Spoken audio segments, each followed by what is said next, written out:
Hello and welcome to today's English lesson. In this video we will be discussing two important lessons, silent P and can't, so let's get started. The first lesson is about the silent P. Why is important to know? Well, if you are now about the silent P, you might mispronounce the word and people might not understand what you're trying to say.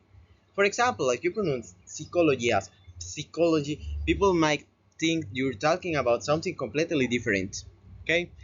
In English, there are many words that start with the letter P, but the P is silent. This means that they don't pronounce the P sound at the beginning of the word. The letter P is silent when it appears at the beginning of a word, followed by another consonant or a group of consonants.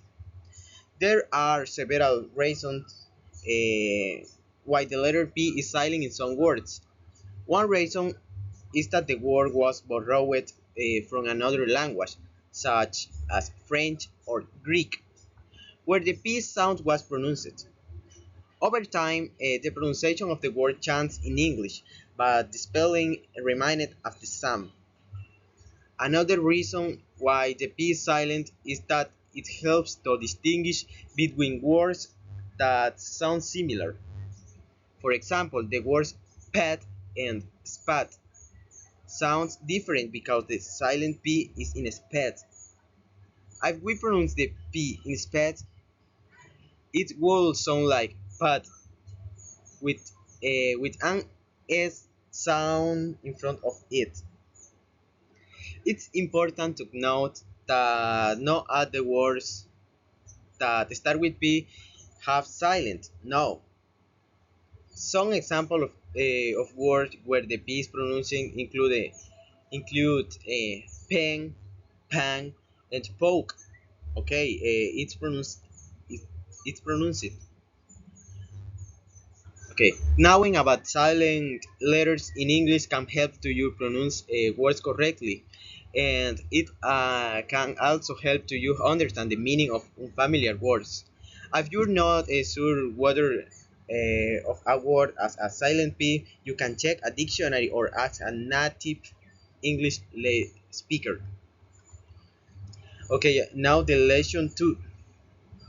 Can and can't are two very important words in English that are used to express abilities and limitations. Can means that you have the ability to do something, while can't means that you do not have the ability to do something. These words are used in the present tense to talk about what you are to able or unable to do right now. For example, I can speak in English fluently means that I have the ability to speak English well at the moment. Okay. On other hand, I can't play the piano. The piano means that I don't have the ability to play the piano right now.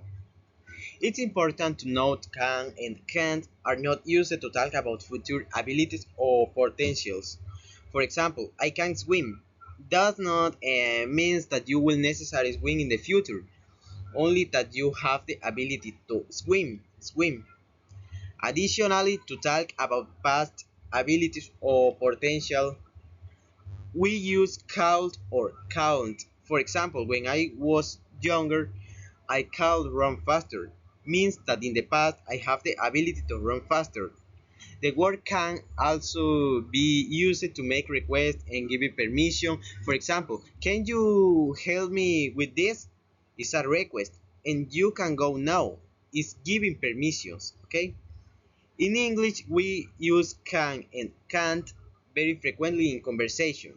It's important to understand how to use them correctly to communicate effectively.